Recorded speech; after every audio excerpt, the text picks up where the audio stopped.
خلقوها زي مدريد. مدريد ما بالمعنى القريب.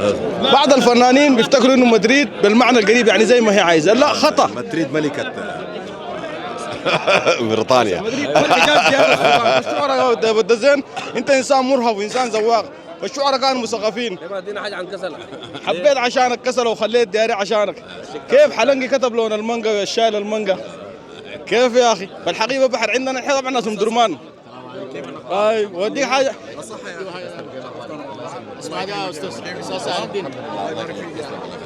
ام درمان طبعا جابر عبد الرحمن الريح، سيد عبد العزيز، خالد ابو الروس، اعطيني قلم اعطيك مسرح.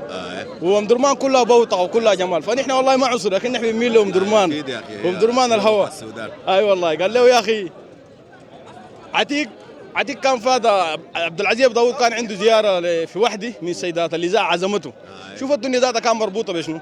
فقال ما بمشي براي بسوق معي يا اخي عتيق صاحبي، فعتيق رجل عاطفي. ديل الابروفيين كمان ناس ابروف.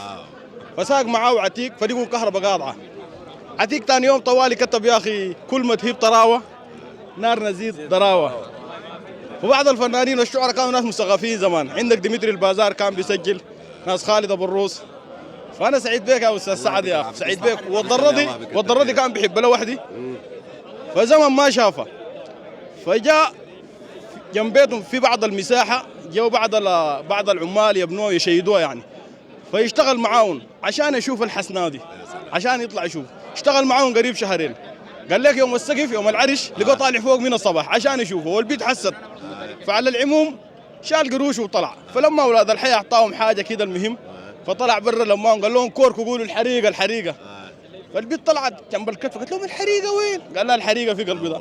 ففات وصل الاحساس ده لبعض الشعراء، طوالي كتبوا شفناه حاول يخفي نفسه هل يخفى القمر في سماه ابدا لا وطبعا لا. سعد انت راجل من رموز بلادي والله، والواحد بيفتخر بيك. الواحد بيفتخر بيك والله، الله يديك العافيه. سعيدين بشوفتك. اديتنا حاجه عن بحري. بحري مصطفى بطران يا اخي.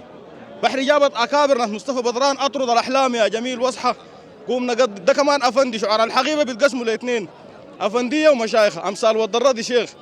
فمصطفى بدران ديل الناس اللي درسوا كليه غردون. مصطفى بدران عبد القادر تلودي من باب نفسك من بف نفسك يا القطار ورزين قلبك. شكرا وسرور. استاذ الزول ده دايرنه في القناه. ان شاء الله ان شاء الله. لا طبعا اكيد ما في كلام. وهبي سعيدين بيك. الله يديك العافيه. الله يديك العافيه.